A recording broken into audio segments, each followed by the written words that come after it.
Terve ja heipä hei. Tällä videolla valmistetaan naudan potkanuijaa pahdetulla valkosipulilla maustettua perunapyreitä ja haudutusliemikastiketta. Raaka-aineena meillä on Atrian lihakaupasta ostettua naudan potkanuijaa, josta puhutaan välillä myös termillä Torshammer eli Thorin vasar. Marinaadin käytettävät ainekset on lehtipersilja, salvia, oliiviöljy, valkosipuli, hunajadion sinappi ja musta pippuri sekä suola. Seuraavaksi tehdään marinaadi, jossa ideana on, että sekoitetaan kaikki ainekset keskenään ja soseutetaan tehosekoittimella. Soseutuksen voi hoitaa myös soseuttamalla ainekset kulhossa sauvasekoittimella. Marinaadin aineksia ovat 2 valkosipulin kynttä, mutta me käytettiin tässä tapauksessa 1 kappale soolovalkosipulia, joka vastaa varmasti 2 valkosipulin kynttä. 2 teelusikkaa hunajadion sinappia, rypsi- tai oliiviöljyä puoli desilitraa, puoli ruukkua salviaa, 1 ruukku lehtipersiljaa ja noin 1 teelusikka rouhittua mustapippuria sekä 1 teelusikka suolaa. Seuraavaksi oli sitten vuorossa marinaadin soseuttaminen. Meidän tehosekottimella piti ainakin välillä availla tehosekotinta ja pyöritellä aineksia lusikalla purkissa, että saatiin marinaadi soseutumaan kunnolla. Ainekset meinas pakkautua purkin päähän, jolloin ainekset ei soseudu. Voinee olla, että sauvasekoitin olisi ollut parempi soseuttamiseen kuin meidän omistama tehosekoitin. Lopulta marinaadi saatiin kuitenkin soseutumaan kuten piti. Marinaadin valmistuttua aseteltiin liha väliastiaan, jossa leikeltiin liha pois muovikääreestä ja leviteltiin marinaadi kauttaaltaan lihan pintaan. Tämän jälkeen siirrettiin liha uuniastiaan ja laitettiin ohjeen mukaisesti liha uuniastiassa kannella peitettynä marinoitumaan yön yli.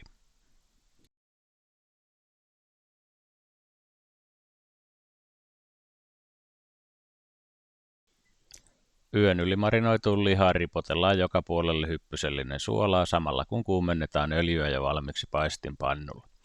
Eli seuraavaksi paistetaan lihaa pannulla joka sivulta noin minuutin ajan, kunnes liha on saanut kauttaaltaan kauniin ruskean pinnan. Tämän jälkeen siirretään liha takaisin uuniastiaan. Tässä kohtaa on tärkeää tiedostaa, että uuniastian olisi hyvä olla hieman korkeampi kuin lihan. Tästä syystä päätimme laittaa lihan kyljelleen makaamaan, kun tarpeeksi korkeaa astiaa ei muuten löytynyt ja lisäksi olisi saattanut tulla haasteita uunin sisäosan korkeuden suhteen. Tällä tuskin kuitenkaan on mitään vaikutusta mihinkään, kun kyseessä on hauduttamalla tehtävä ruoka. Ohjeen mukaisesti liha olisi kuitenkin kuulunut laittaa astiaan siten, että luu jää pystyyn ja luu tulee ulos folion keskeltä.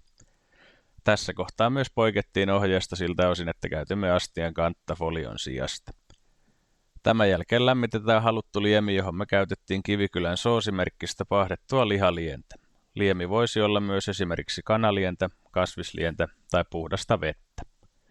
Liemeen kuuluu laittaa nestettä noin 2-3 litraa. Me käytettiin tässä tapauksessa siis 1 litra lihalientä, jota jatkettiin vedellä. Kun liha on saatu uuniastia ja lihaliemi lämmitettyä, niin kaadetaan liemi uuniastiaan ja lisätään joukkoon 200 grammaa herkkusieniä, 1 teelusikka kokonaisia viher- tai mustapippureita ja puoli ruukkua salvia. Tämän jälkeen siirrettiin liha uuniin 120 asteen lämpötilaan ja kypsennettiin yön yli noin 12 tuntia. Lihan kanssa valmistettiin samaan aikaan pahdettu valkosipuli, eli käärittiin valkosipulifolio ja kypsennettiin sitä lihan kanssa uunissa yön yli. Tätä valkosipulia käytettiin perunapyreen valmistuksessa. 12 tunnin kuluttua nostettiin liha liemestä ja käärittiin se folioon odottamaan tarjoilua. Tämän jälkeen siivilöitiin liemi ja keitettiin sitä keskikovalla lämmöllä, kunnes lientä oli jäljellä enää noin 1/3. Tämän jälkeen liemi suurustettiin maisen alla. Maisenaan käytettiin 2 ruokalusikallista maissitärkkelystä ja puoli desilitraa vettä. Tämän jälkeen maustettiin liemi käyttämällä 2 ruokalusikallista punaviinietikkaa ja 2 ruokalusikallista ruokosokeria. Lopuksi kastikkeen sekaan lisättiin 20 grammaa kylmää voita vispilällä sekoittaen. Samaan aikaan toisella levyllä keitettiin perunoita perunapyreitä varten. Perunapyreen osalta emme seuranneet ohjetta aivan täydellisesti, jonka johdosta voinee olla, että perunapyreen koostumus ei ollut aivan täydellinen.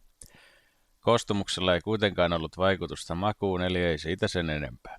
Perunapyree olisi kuulunut valmistaa siten, että lämmitetään 2 desilitraa maitoa sekä 100 grammaa voita kattilassa ja puristetaan joukkoon lihan kanssa yhtä aikaa pahdettu valkosipuli, jonka jälkeen lisätään joukkoon ruohosipuli.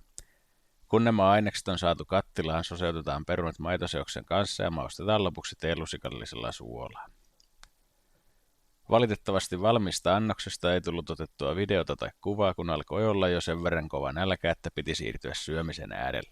Tällaisen ruoan tekemisessä menee sen verran kauan, että alusta loppuun asti kun on syömättä, niin nälkä alkaa valmistumisen hetkellä olemaan varsin kova. Välipalaa ei tietenkään voinut missään välissä ottaa. Ruoka oli kokonaisuudessaan erinomaisen makuista ja toteutettu siis pitkälti atrianlihakauppa.fi-sivustolta löytyvän reseptin mukaisesti. Tällaista tällä kertaa ja katsotaan mitä ja koska jotain keksii seuraavaksi.